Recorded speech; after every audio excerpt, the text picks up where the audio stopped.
actually going to get us started because we have a lot I want to try to get covered in the period of time that we have.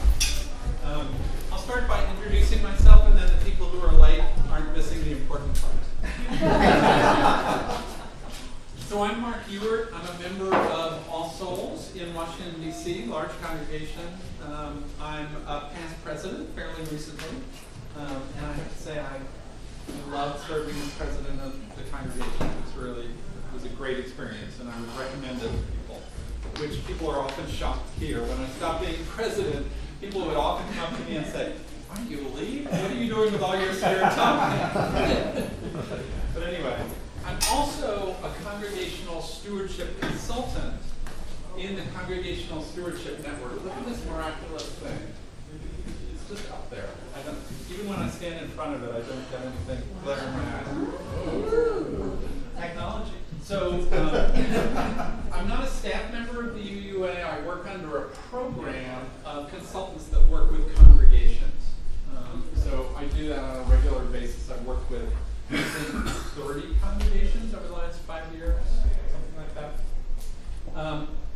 I'm also a philanthropy coach, so I work with individuals and families on their philanthropy plans. And shocking though it may seem, a lot of the people that I work with aren't ultra rich. But a lot of Unitarians are very generous and don't really have a good plan for that, or don't have goals and strategies that they've laid out. So I help people with that. I'm also an author. So I've got a book in the bookstore. I'm talking the book. It's called The Generosity Path. And I'll be talking about it more during the workshop today. If you're interested, it does have activities at the end of every chapter. And then at the very end of the book, there's activities for a small group to gather together and go through, like a covenant group, a group like that. The reason why I mention that is whether you do it as a small group and move through all the pieces or not, at the end of every chapter and at the very end of the book, there are all kinds of activities to raise people's awareness about their charitable giving in general, and also to the congregation, that you can use and adapt. So there are lots of resources for you in there. I have a sign-in sheet. It's actually, I'm so grateful for the conference for creating this wonderful sheet. If you would check off your name, what we're going to do is at the whole first part of the workshop, I'm going to be raising intelligence from you guys and gathering that, and I'll be emailing it out to you. Okay, so it'll be useful information that you can use, and I want to get it back to you, so I'll need your email. And I also will send you the PowerPoint slides. And I have an email newsletter that's for donors. It just supports donors in doing a better job with their charitable giving that I'll sign you up for. If you don't want that, the first one you get, you go to the bottom of the page and it says unsubscribe, one click. It's very easy to do. Okay, so I'll send this around. Please return my pen, it was a gift. Good luck with that. Good luck with that. Don't trade off for your pen that you don't want anymore. So just check off your name. Great. So, thank you to Reverend McTeague for starting us off, with that wonderful keynote. I'm also going to start with a little bit of quiet, where I'm not lecturing at you. So what I'd like you to do is get comfortable. I invite you to close your eyes, if you want. And take a couple of breaths. Just be in your body for just a couple of minutes. Be aware of where your feet are. Be aware of both your feet for a moment. I'm going to walk back and close the door. Thank you very much. Now be aware of both your hands for just a moment. Just be aware of where they are. Wherever they are is fine. Just be aware of your hands for a moment. Okay. Now, remaining where you are, I'd like you to remember a relationship that you had with someone whose in an economically different place than you. So remember a time when you had a significant interaction or a relationship with someone who was either wealthier than you are or less wealthy than you are, generally.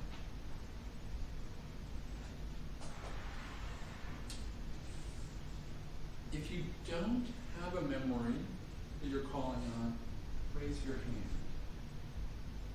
Okay, good. That was everybody, for those of you with your eyes closed. How did you know that they were in a different economic place than you? How did you know? What were the indicators?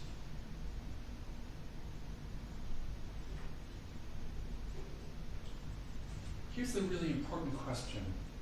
What were the challenges?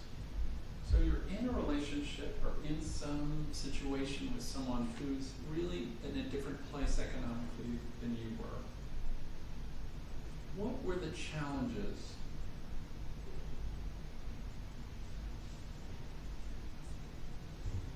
And what helped in that situation? So how did you, the two of you, navigate that, whatever that challenge was? What helped you connect and join together?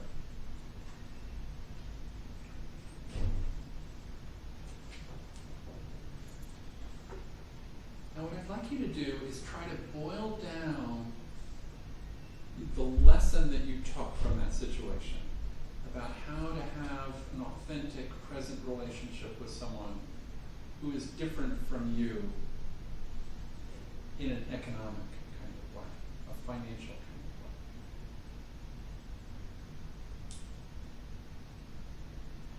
Great. So you can open your eyes if you want. What I'm going to ask you to do is, with the person next to you, share a little bit, as much as you're comfortable, about that person, about that situation, and about what you learned in your life about how to interact with people who are on a different plane than you economically. Either someone who is more financially challenged or a person who had more wealth than you, kind of at a different level.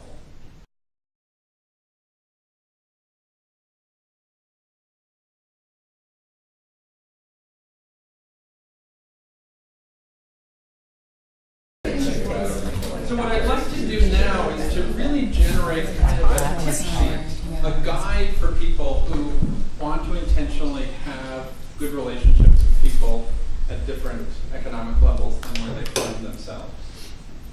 So as you were talking, what lessons have you learned? So if you were working with someone who was, as Reverend McTeague was saying, going to go into an economically difficult situation, a community that was really challenged, or if they were going to go into if they were moving into a much wealthier neighborhood, for instance. What rules? Go ahead. What guide? Simply giving somebody money or helping them financially may not be a good basis for a relationship. Okay. Maybe good. okay or not, but it's not. So what's the positive side of that coin? So giving them money is not a good basis for a relationship. What's the other side of that coin? Well, I think looking past the economic difference and thinking, what else do we have in common? Okay, great, perfect. You know, my first reaction is to think, boy, they're poor. I could give them some money, and that's maybe not a good idea. But there needs to be more to it than that. And there's two ways. Finding commonalities. Go. One thing that I thought about was being careful about making assumptions about shared common experience. And the sort of the positive side of that is to be open and listen to learn about the other's experience. Open and listen for shared experience.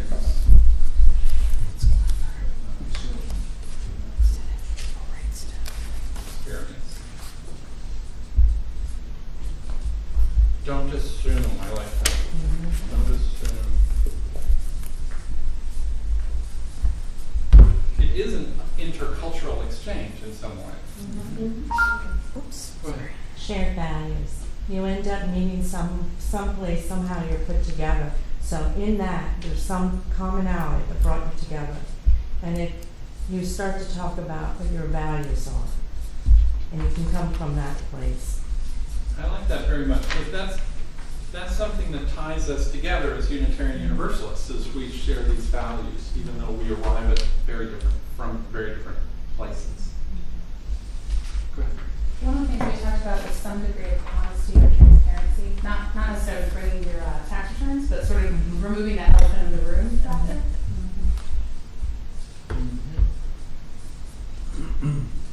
Approaching the taboo kind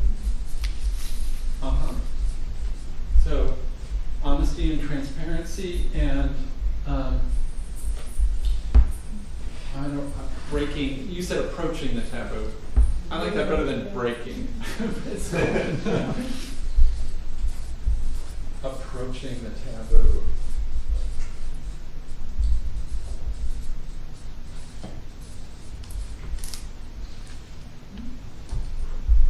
Go ahead.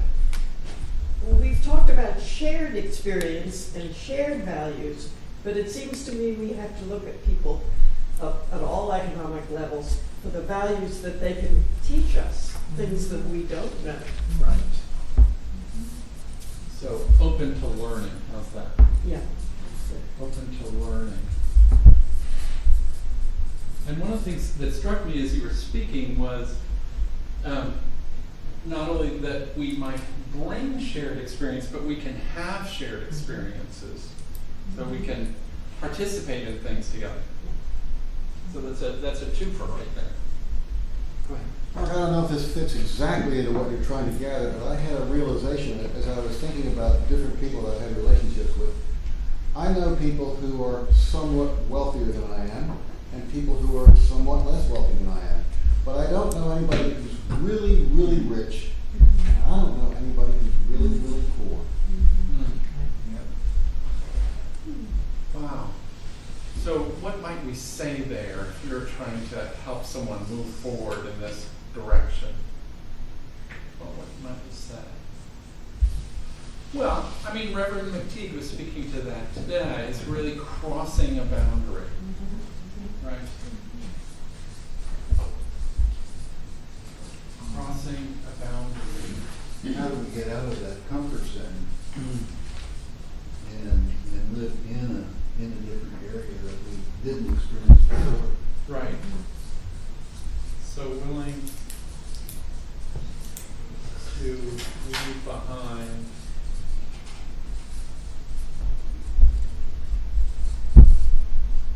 comfort zone.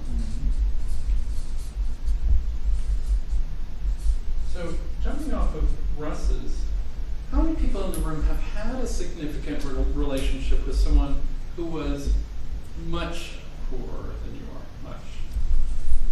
Wow. Okay. How about much wealthier? Quite a few.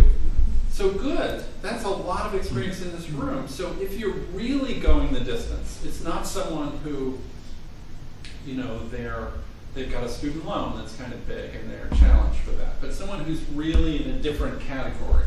Class is a whole different topic in a sense, and I don't want us getting too much into talking about class, but if they're in a whole different category, how do you deal with that magnum challenge? Is that different than dealing with people who have more subtle differences from you? I think the subtle differences are easier to just kind of gloss over. You know, you can change your conversation a little bit and not make someone feel uncomfortable. You know, talk about going on vacation, but not that you're flying to Europe or whatever. Right. You know? But when you're dealing with somebody who's at a much lower income level than you are, then it's not so easy just to leave out a few words. You have to really think differently about where they're coming from. Mm-hmm.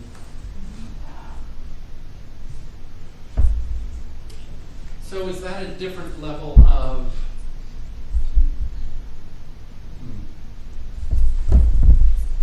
graciousness? Is that graciousness that you're talking about? What is that? Well, it's, I'll give an example and maybe somebody can put words to what it is. Yeah.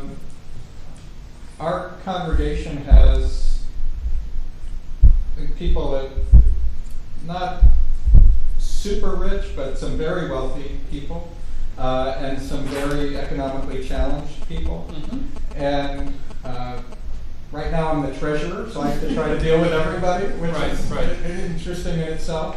So, when I'm talking to somebody whose, income I know has, a 0 or 2 after it that others don't have. Their giving has a 0 or 2 after it. Well, we're hoping, yeah. Well, based on what you see as a treasure. Oh, absolutely, right. But I can talk to them about shared experiences, but there's some things there, we just don't go there.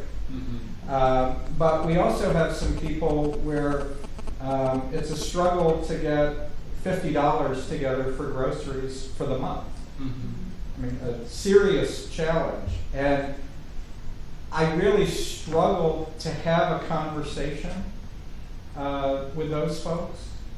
It's just a completely different place than where I am or my family has been. We were never wealthy, but we were never that challenged. Right. So I have trouble just finding the right conversation to have that's not going to make them feel really uncomfortable. And they're having the same problem talking to me and not making, me want to take out my wallet and give them $20 or something, because they don't want that. Right. So it's a much more difficult interaction.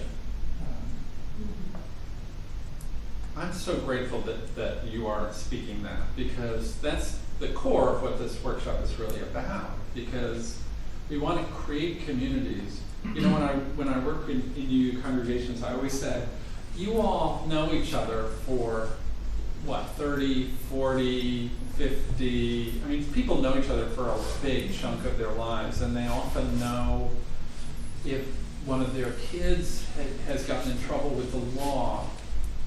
They know if there's been a terrible car accident in the family. They know if someone has graduated from law school. They know if there's a chronic disease in the family. And we find ways to talk about those things. And yet these issues are very hard for us to talk about. So I appreciate that. So what is that then? I would call that graciousness. I don't know what I would call that, but that tenderness, that carefulness that you're expressing, I really appreciate. Because you don't want to call people out or impose your idea of what being wealthier or being resource challenged is for them or for anybody else. So I appreciate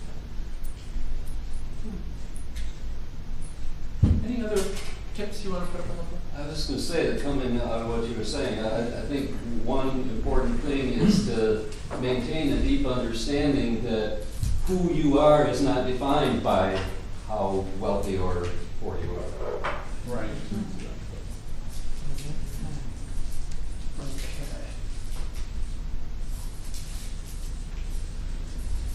Understand who we are is not defined.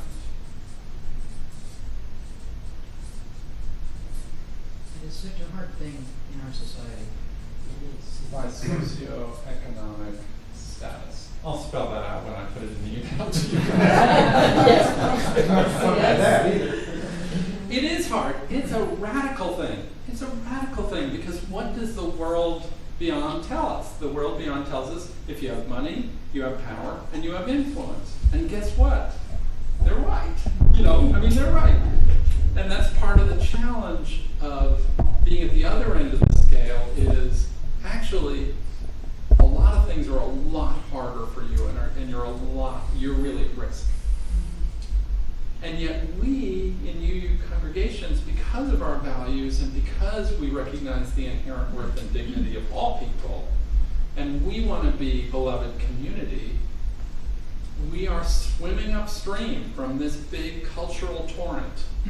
You know, the Paris Hiltons of the world are teaching our youth how to live, and we're trying to swim upstream and say, no, let's love each other for who we are. You know, who we are in a deeper way. Go ahead.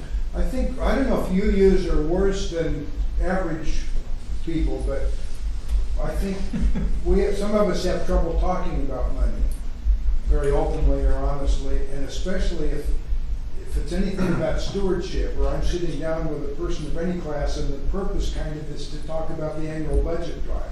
Right. You know, it's hard to think about that element of who we are as not being critical.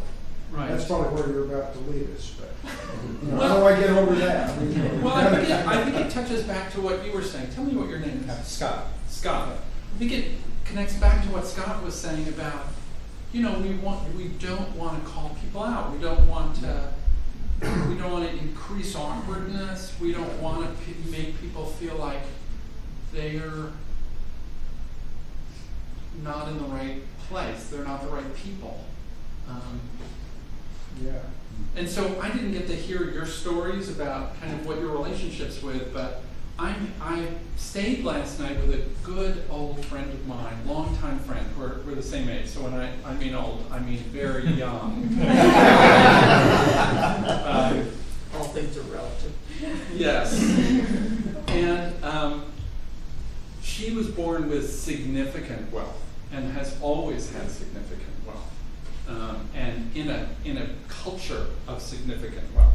And so like much higher than I am now, and we were very close when I lived in New York City, and so did she in our early 20s. And because of her situation, she took taxis everywhere. She never took the subway. She ate in nice restaurants. I was going to art school and had 3 part-time jobs, and I was living in the most dreadful, dangerous place. It was so scary. But we were good friends. We were never romantically involved with each other. And I'm so grateful to her because she was trying not to live in an enclave with other wealthy people.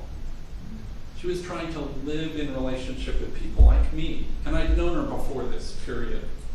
And it was not easy for us to have a clean relationship, because every time I was going to have a hard time making my rent, which was fairly frequently at that point in my life, she knew it because we were friends, and she had plenty of money, could easily have written me a check. So how do we navigate that as people? And I learned a lot about the real challenges of being someone with significant wealth who wants to live in the real world, who wants to interact with other people. We really do, she was really exposed, and people really did take advantage of her, which was heartbreaking to her. It wasn't so much about the money. So I learned some real lessons for me about that. And I got to stay with her last night. She's a tremendous person. She lives not far from here in a giant pile of a house on a big piece of property. It's amazing. Well, it's very comfortable. So, anything else before I move on? One point I'd like to make is, economic wealth is such a measure of our social standing. Mm-hmm. And if you're in the middle class, you're neither here nor there. So we tend to not describe or advertise our economic situations. And I think it's from there that we don't ask about economic situations or delve into those areas of people who are, we don't want to know who's poor or how rich someone is or how poor, although we're always curious as to how rich people are. But I think that is a measure of the problems we face when we do stewardship. Right. So if you look around the room, none of us looks particularly wealthy or particularly harlot. But we actually have no idea. So I thank you for that comment. I should pay you for attending the workshop. I'm going to put don't assume, and I'm going to talk more about this later. Don't assume. Because you can look just like me. I could have a mortgage underwater. I could have a huge amount of debt that I am just frantically trying to keep up with. I could be especially in this economy, I could be supporting my brother's family in a different state because long-term unemployment and a kid with an illness or who knows what is in the background that you don't know, and I can look just like this, the overeducated white guy who's extremely handsome. And stylish. Yes. I'm going to sit back there. Go ahead. With humility. How about the guilt that we carry, feeling as knowing that we are not victims of economic apartheid? Yeah. How about that guilt? Guilt.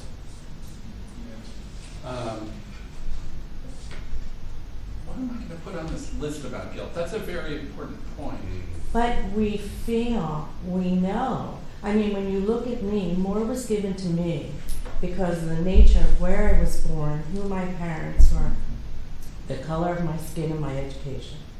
Right. And if you don't think that I haven't felt guilt over that, Right. because I have worked with inner city kids whose parents beat the rent man, and I was in the school staying with the child till the police came for them. And when you go into a home and their clothing are in boxes and they're living on benches that were chairs in a bus and kids are sleeping there,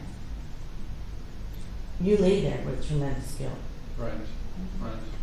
Even though you know you're not living up to the lifestyle you could live because you're choosing to interact in inner city, but you still feel guilt Right. for having.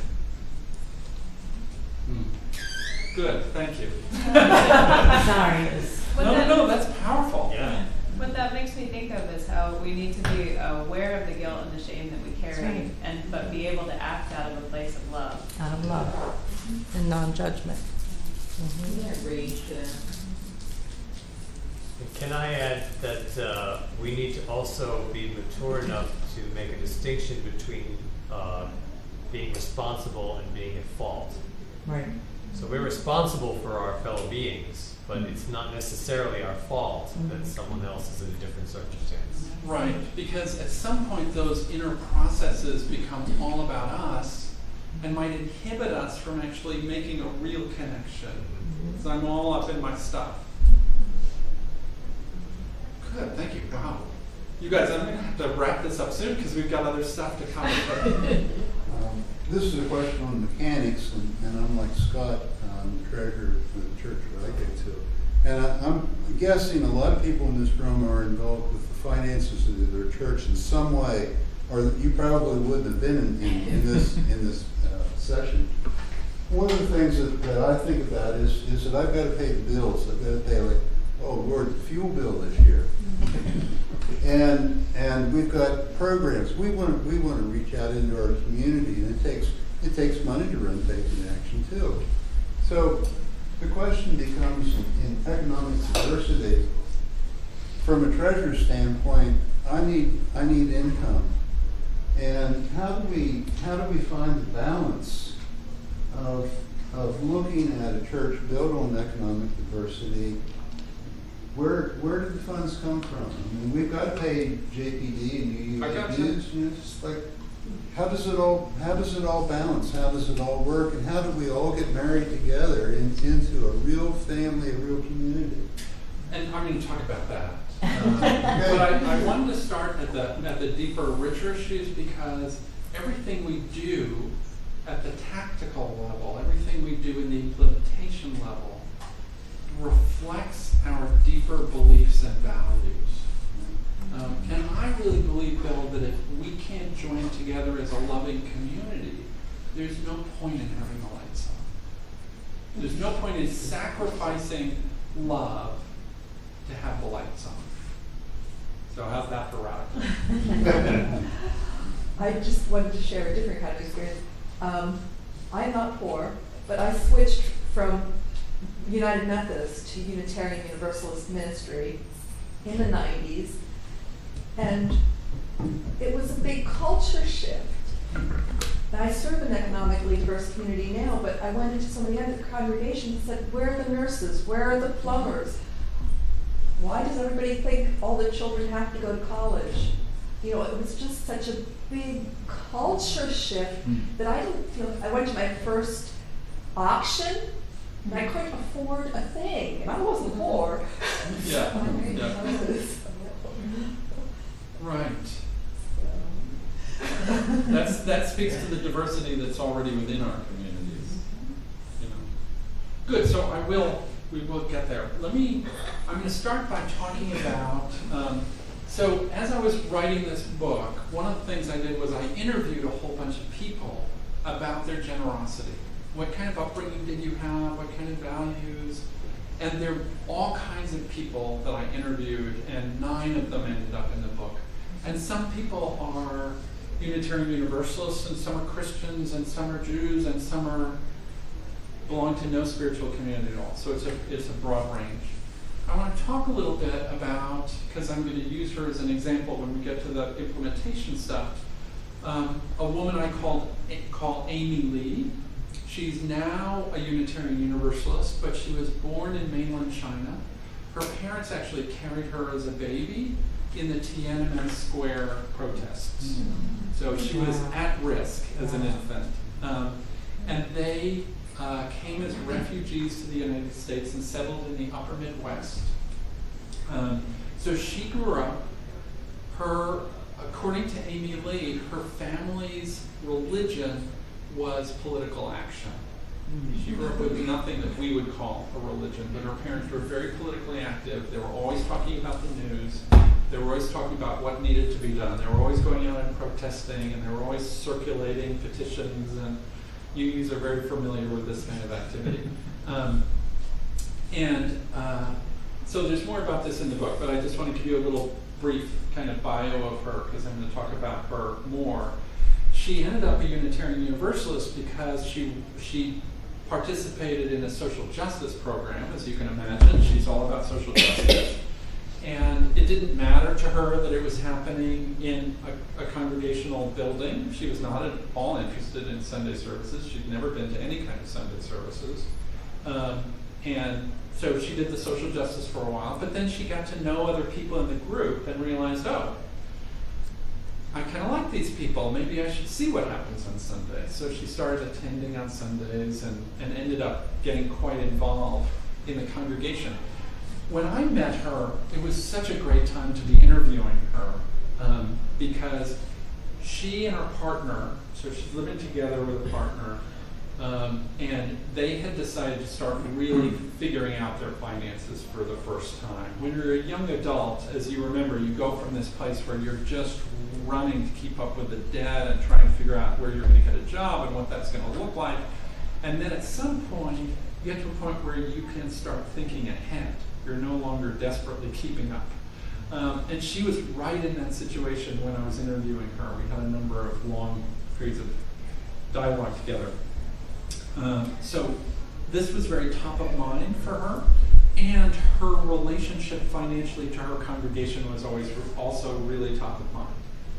So that's useful for you to know. So let me start with the first slide.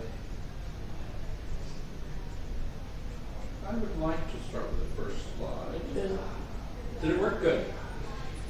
So I want to talk for a minute about social comparison. There's a social psychologist named Leon Festinger, or Festinger, I'm not quite sure how to say his name. And he created this concept of social comparison. And basically, what he believed, his theory, and it's continued on in psychology, is that for me to understand who I am and how I should operate in the world, so having to build my identity generally, but also situationally, that I compare myself to another person, right? So for instance, I know Lee, because we used to go to church together. So if I was brand new to All Souls, our church, and I showed up and I saw Lee and saw how she was dressed, I might think, I should dress a little better next Sunday, right? So that's social comparison. So if you look around the room, it's probably operating because we all look like we're about the same level, right? Now there's also, so this is perfectly healthy process. It's how we figure out and navigate through the world. You know, when I'm packing to come to this conference, I have a sense of what I'm putting in the suitcase. I'm probably a little overdressed, but I'm a presenter, so that's a little appropriate. You know what I mean? But there's a drive within individuals to gain accurate self-evaluation. So the purpose is not for me to actually evaluate Lee in her dress. The purpose is for me to figure me out. But there's also very natural upward and downward social comparison. You know what I mean by that? You know, I noticed some guys in the worship service that had ties on today. I was like, you use wearing ties on a Saturday. There's a tie in the back. So we do. We check each other out. And that's part of helping us, right? But what follows right after that? Anybody got a guess? Feelings of inadequacy or superiority. Judgment. Perfect. Either of me or of them. Right?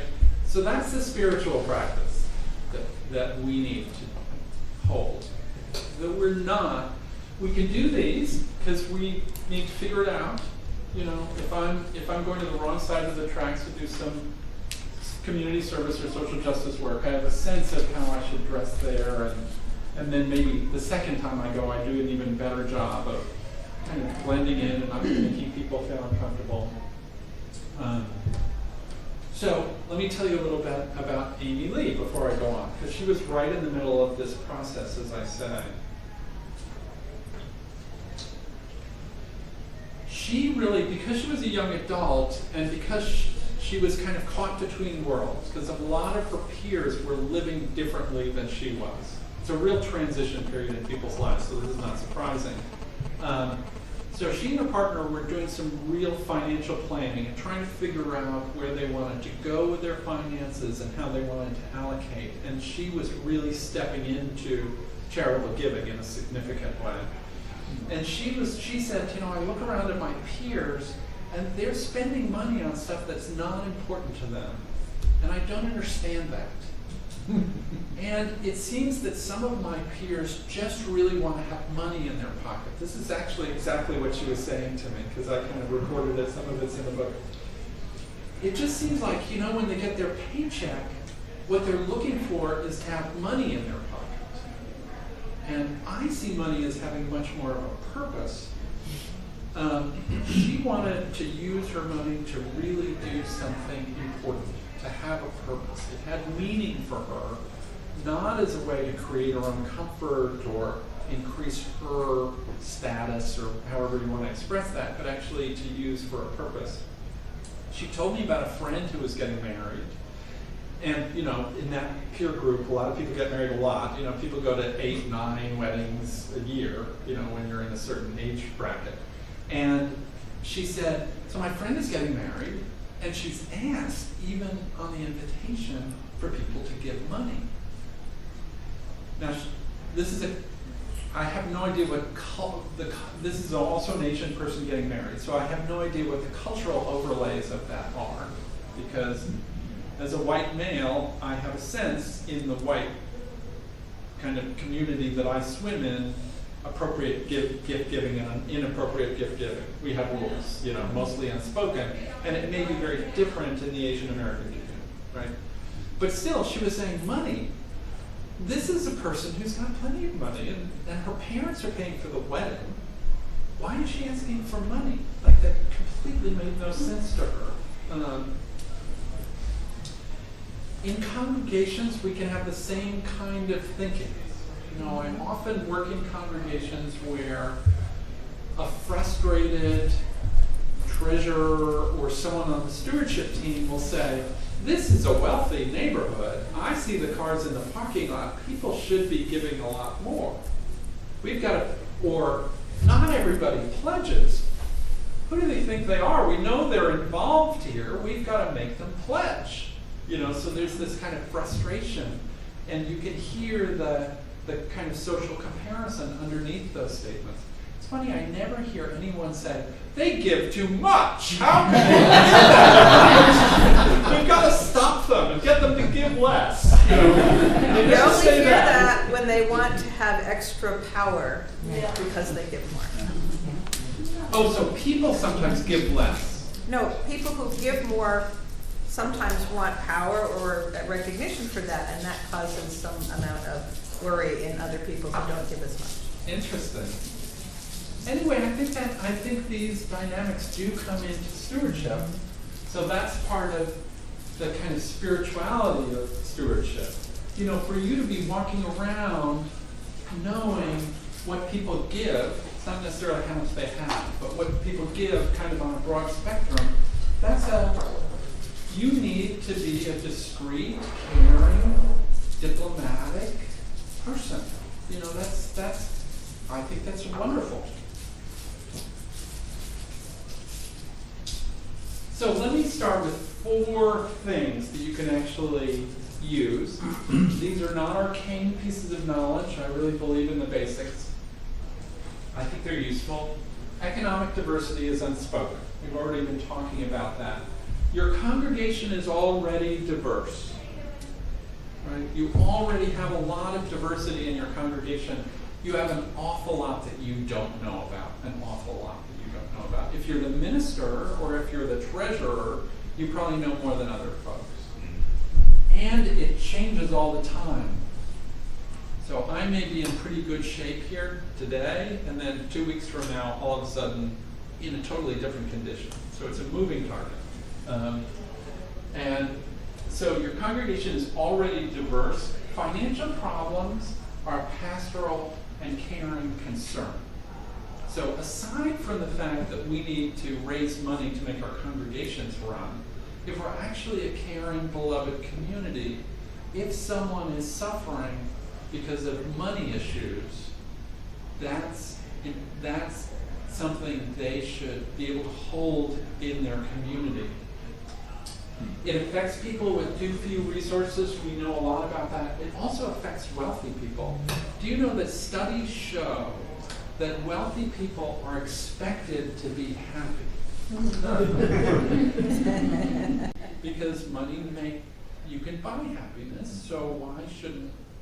So if wealthy people have problems, personal problems or other problems in their life, it's much harder for them to have them because people expect them to be happy.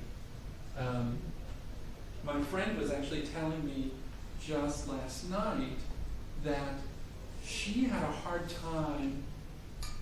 She didn't feel like she was entitled to achievement in her life because she was born into so much privilege.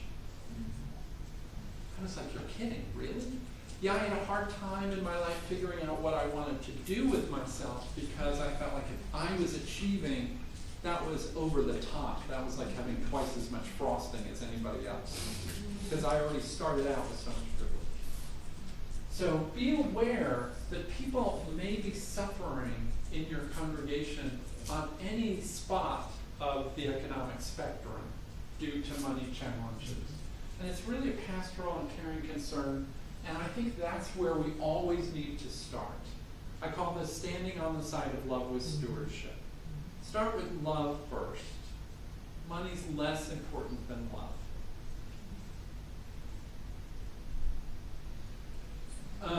So economic diversity ties to other forms of diversity. You can't assume anything based on race, culture, or appearance, and yet we know that demographics matter as far as opportunity in the USA, right? We know that from, they call it big data now, but we used to know that with data that we didn't call big data. So as a man, I have significant financial advantages over a woman. Yeah. As a white guy, I have significant financial advantage over people of color. So we know that. And yet, when a person of color shows up in our congregation, we can't assume anything about them. You know, we don't know, they could have been born into a real situation of privilege or not. You know, we just don't know. And economic life tends to change over the lifespan. I used to be a really poor student. I had, you know, now I've always been in the same social class, so I was never at risk the way other people might be in that same financial situation. You know, I had a certain level of education. I always had a way forward so that I'm no longer living at that level today. And that's why I put this up here.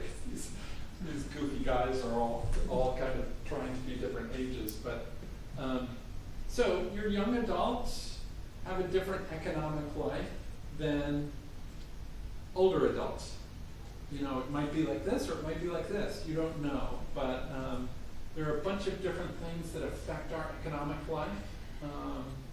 Phase of life is one of them.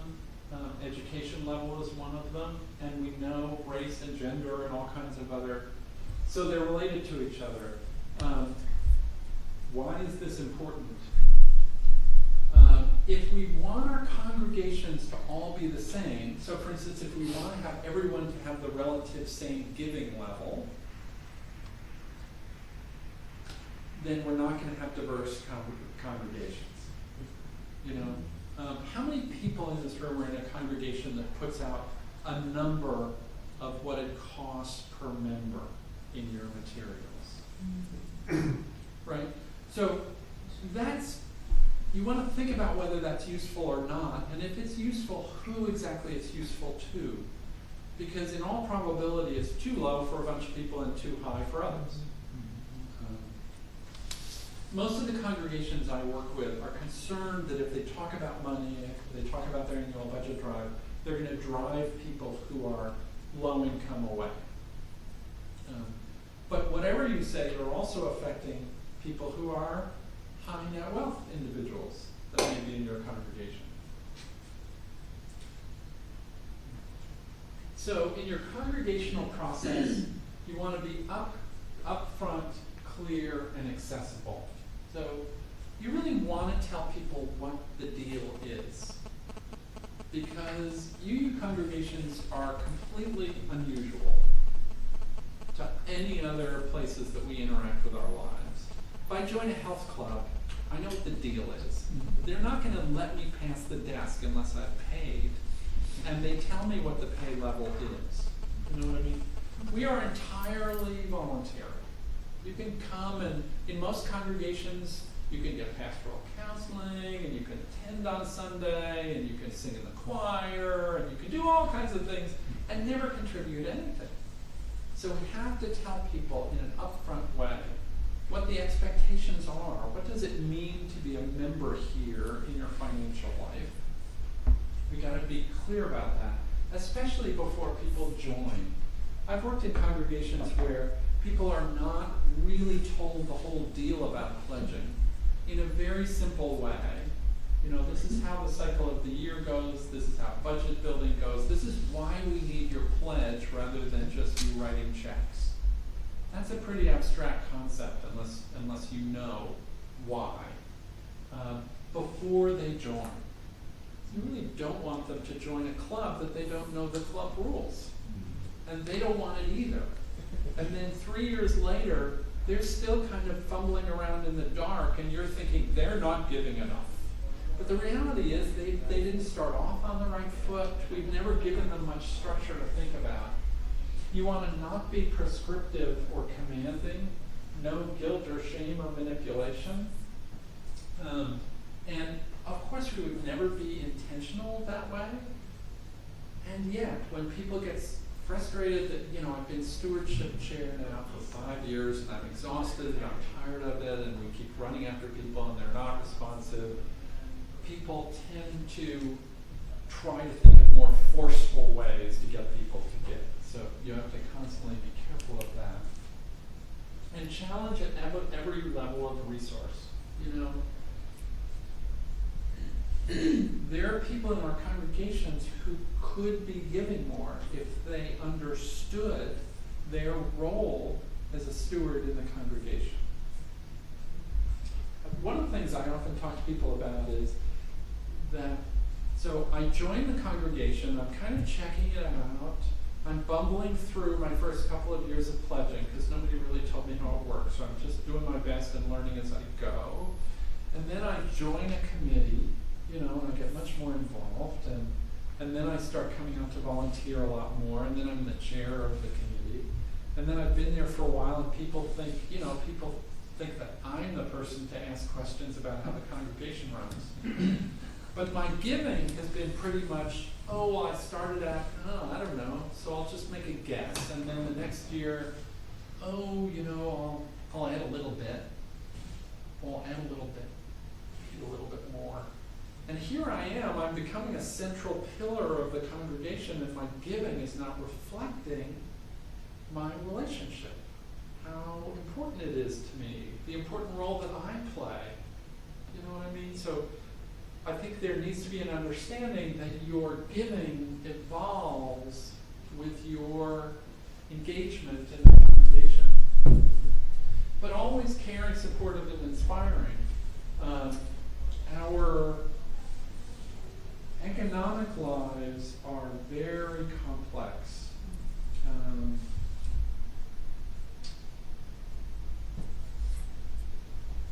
I have a question. It sounds to me as if you're saying that if you're a leader in the church, you should be giving more. I hope you mean more maybe as a percentage of what you have. More for you. Yeah. More for you. Because And some people can't give more. exactly, Right. that's my point, but that doesn't eliminate them from leadership in the church. Not at all. It certainly Not at shouldn't. all. Yeah, so I'm glad you say that because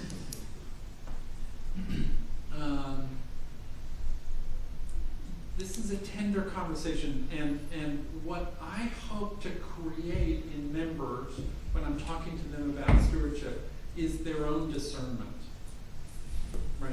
Because looking at you, behind you, I know there's a very complex economic life. We all have, it's like, I can start describing it to you, but I don't want to take that much time. You know, I've got a couple of checking accounts and savings accounts, and I'm married, and some of those pieces I share with my husband, and some don't. And then I've got some financial relationships within my family that are also going on, and I have a house with a mortgage. And then I'm a consultant, so my income goes up and down, and I'm never quite sure what it's going to be in the future. I mean, there's this, so for me to make a substantial decision, All Souls had a big capital campaign. And for Stephen and I to sit down and figure out what that number was going to be, oh my goodness. You know? Because we really wanted to give a lot. But there's so many bells and whistles and cogs going around to try to figure out what that amount is. It's really complicated. And some people have a lot of income and very little other resources, right? Savings, investments, properties, businesses, whatever those are. And some people have the other. Go ahead. In our district, the congregation with the highest per capita giving rate, which is about $1,900 per person, not unit. In order to be on the board, it's not that you have to give a lot, you have to be really comfortable with the canvas process, and you have to have been a canvasser. So that no one on the board is reluctant to talk about money. Yeah, and it's a hard conversation to have. You know, go ahead. I'm struggling with how to keep some of our folks involved in the community when they've had to pick up a second job, they've had to give up the car, they've had to, do a 3-year college course in 1 year to save the money. And so they're not coming on Sunday, but we still want to keep them involved. How do those economic things? Anyway, how do we keep them within the congregation when they can't come Sunday morning? Right. Yeah. So it's a time resource conversation too. You know, if we're talking about stewardship, it's not just stewardship of money; it's also stewardship of our other resources, which include time, talent, energy, attention. So how do you keep people engaged who the congregation may be important to them, but they don't have a lot of time to access and be engaged with? That's a tough one. Go ahead. In many ways, that's adaptive and technical, because if you do anything Like we've started, well, a couple of things, we've put some of our services on the web. So people who find themselves in weird work schedules can at least share in that. But you know that what I'm thinking as we go through here, I work for a public library, and we had classes for children on financial literacy. What do we have for our children with financial literacy? We're talking about adults right now, but what we need is to start at this age too. So where's a curriculum for some financial literacy for UUs? Well, and Joe, beyond that, what are we telling our parents with children Right. about how they teach them about money and its Exactly. uses and its purpose and how it relates to our UU values? Mm-hmm. So there is a curricula, there's a workshop this afternoon called Wisdom Path. Taking it. Good, I'll be there too. So that's something that's just piloting now, but you maybe want to look it up. It's Wisdom Path, and it's kind of about money. It's for adults, but And there was a multi-age, multi-level stewardship curriculum free on the UUA website Yeah, as it's well. still there. I forget what it's yeah, called. it's look for it that. was in the archive, but it's What still was there. it? And what's it called? Do you remember? Yeah, I can find out by this afternoon. Yeah, and I've got it actually. I'd like to know. But let me talk about Amy Lee for a minute. Because I asked her specifically, so how did you figure it out? You know, you've never been church before. In her congregation, they used the suggested Fair Share Giving Guide. How many people know about the Fair Share Giving Guide? Okay, how many people would like to roll your eyes because it's been so challenging to try to use it in your congregation? I'm a great believer in the suggested Fair Share Giving Guide. I believe it's a tool of welcoming and of economic justice because it does give concrete guidance to people, but it's a very flexible tool, so it allows for people to engage. And I've got a copy of it that I'll put up in a minute, so I think I do. So I'll talk to you about it. But back to Amy Lee, so the congregation gave her the Fair Share Giving Guide before she joined. That was helpful to her to try to figure out because she had no background or context. She was able to observe others. So this is using social comparison in a positive kind of way. Testimonials during your annual budget drive is allowing people to do some social comparison. You hear a real story from someone who's really figured it out and is telling people how they figured it out. Okay? So that's helpful to her. She also had a mentor. She ended up serving on a committee with an older woman. And because she was in this process of figuring out her financial life, she started talking to this older woman who she really liked and respected about how she figured out about her charitable giving. And in the process, they ended up talking about how she figured out about her charitable giving to the congregation. And that was very helpful for Amy Lee. It gave her context. She's in a very different phase of her life and has a different economic world than the woman that she was talking to. But it allowed her to have a dialogue with someone who'd been down that road. Okay? So, Andrea, that's to your point that the leaders need to be able to talk about this because you can serve as mentors. You don't have to sign up on the mentor sheet or for the mentor program. But very casually, if Laura and I are talking, you know, and for instance, it's annual budget drive time, and she says, oh, I wish they'd stop talking to us about money all the time. You know, as a leader, I can then, that's an opening for a conversation where I can say, you know, this congregation is really important to me. I always try to give more to my congregation than I do to any other nonprofit, and here's why. And they need to talk about money because we have to keep the lights on. It's up to us. In our denomination, there is no overarching denomination that has resources or has any control over our congregation, which is, you know, this is teaching people about how UU works, basically. And then she cited the Sunday service. So for the ministers in the room, she said, coming back to church every Sunday and hearing the minister talking about UU values and how we hold them and live them in the world, especially whenever it touched on money and financial resources, really was a touchstone for me as I go through this time of figuring out a discernment about my financial resources. And then the fellowship of other givers. She said that part of what she gained from the annual budget drive was knowing that we're all in this together. And I'm not going way out on a limb and giving as generously as I can. I'm not the only one out there. There's other people who are also doing this together. So I think and there are more actually. There's a couple more that I list in the book, but I think these are significant. That we learn about generosity and about our role in stewardship in the congregation from each other over time in different forms. And here's a number of them. The concrete tool people can use, bring home, talk to their relatives about, look at their accounts. Observing others. So if you think about if you have testimonials during your own annual budget drive, how much are they helping people understand how other people think about their financial resources and giving in the congregation? You can have casual mentorships. I can't foresee any UU congregation starting a formal mentor program in this way anytime soon, but those can be important, especially if you can talk to your board about doing that and how to do that. Sunday service, so for the ministers in the room, please preach about money a lot and UU values, especially not during annual budget drive. It's important and powerful for people to hear, and there's plenty of topic. We've got a lot of topic to talk about.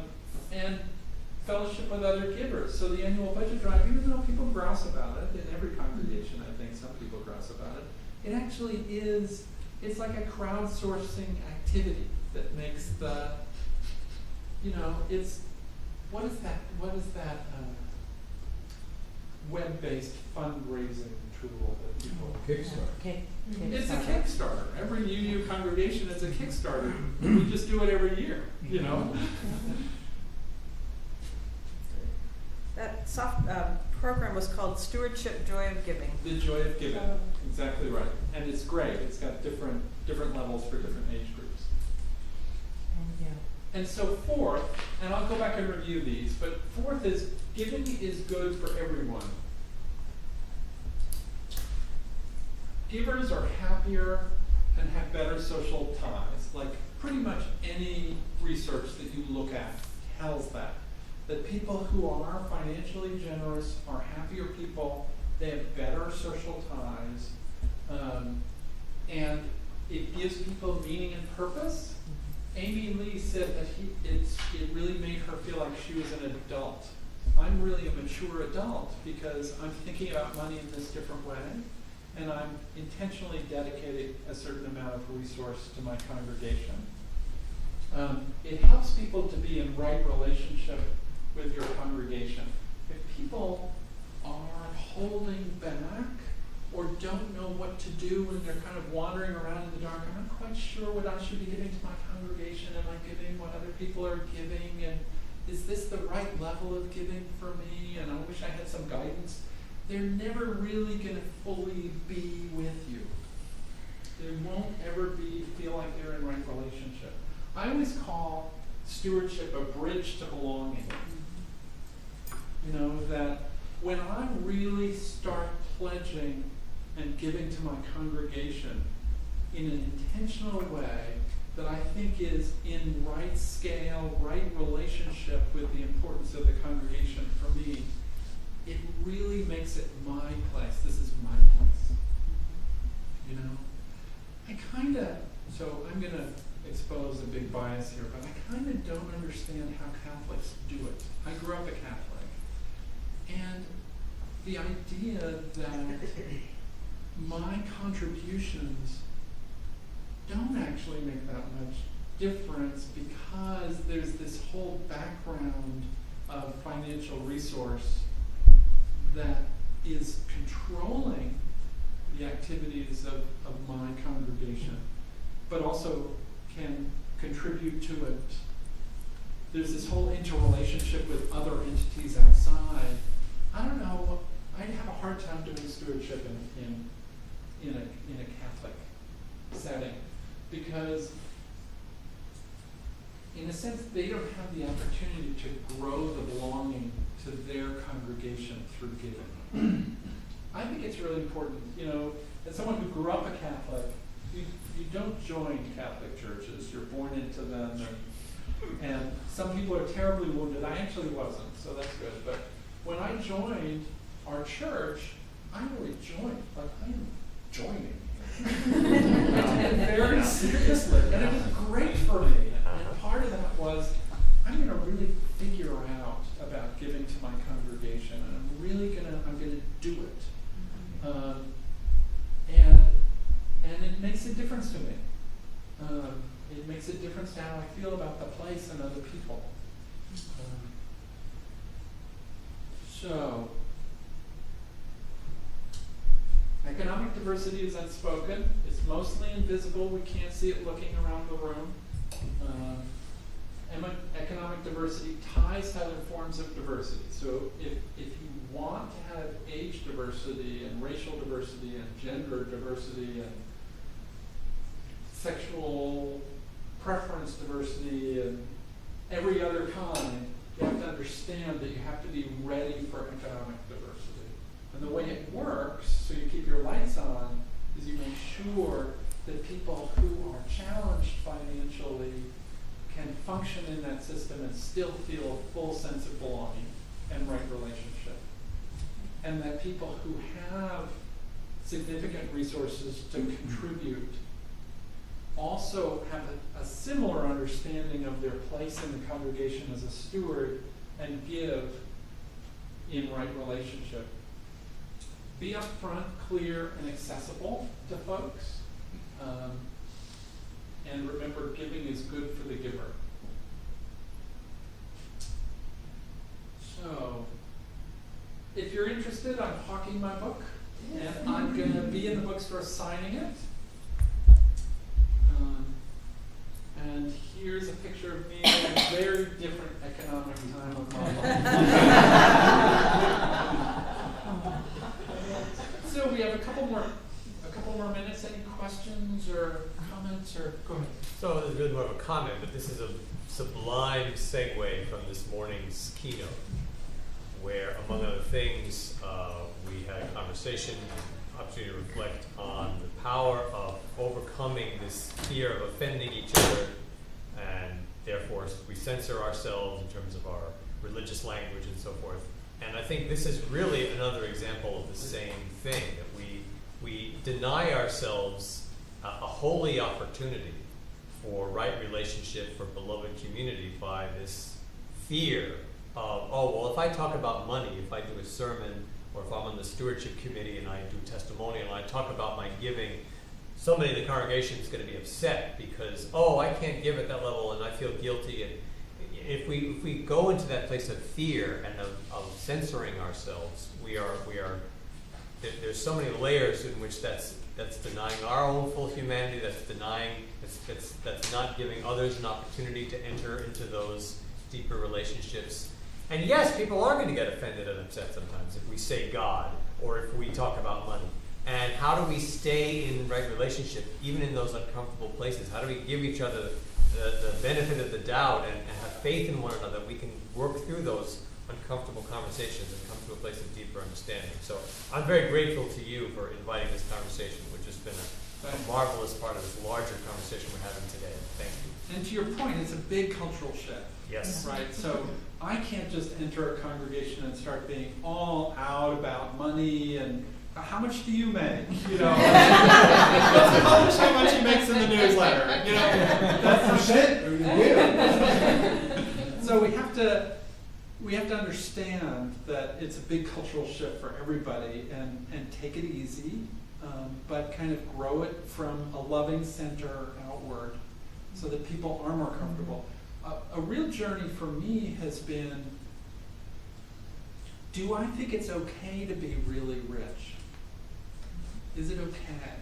Like, do I think that rich people shouldn't actually just be giving it all away to try to help the world and live humbly and simply? And then I also have biases aren't some people who are economically challenged, shouldn't they be pulling themselves up by their bootstraps? You know, so we have to fight those within ourselves in order to gather together in a community and move those pieces forward. I'm starting to, I'll tell you where I've kind of come to. It's okay where you are on the economic spectrum. Just show up. Just show up and really be with us, and don't hide those parts of you that are important. You know what I mean? Because that's what we're blocking in the end. Now I'm preachy. So go ahead. Yeah. Okay. There's two different kinds of situations. One is when you're dealing with an individual person on a one-on-one basis, and so that has its own challenge in terms of not making assumptions about them and relating to them in a deep way. As a minister, I have the other situation of having to speak to the entire congregation. Right. And the challenge there is to put out the right kind of messages that are going to be able to be heard by people at every level of economic situation, without making the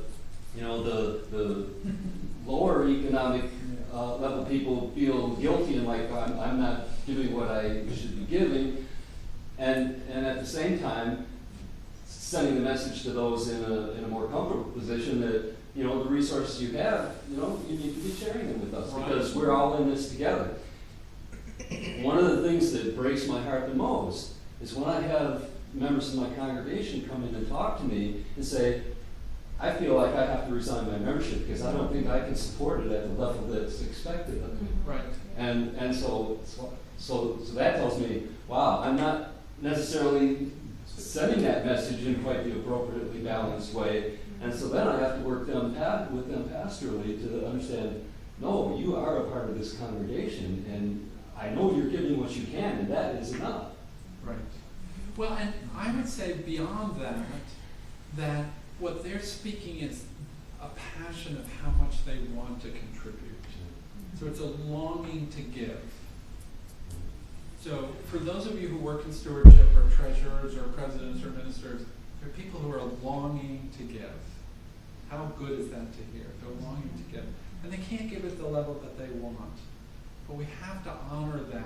I really want to contribute here. So I think if you're talking to a broad audience, you can talk about discernment. It's about discernment. This is serious.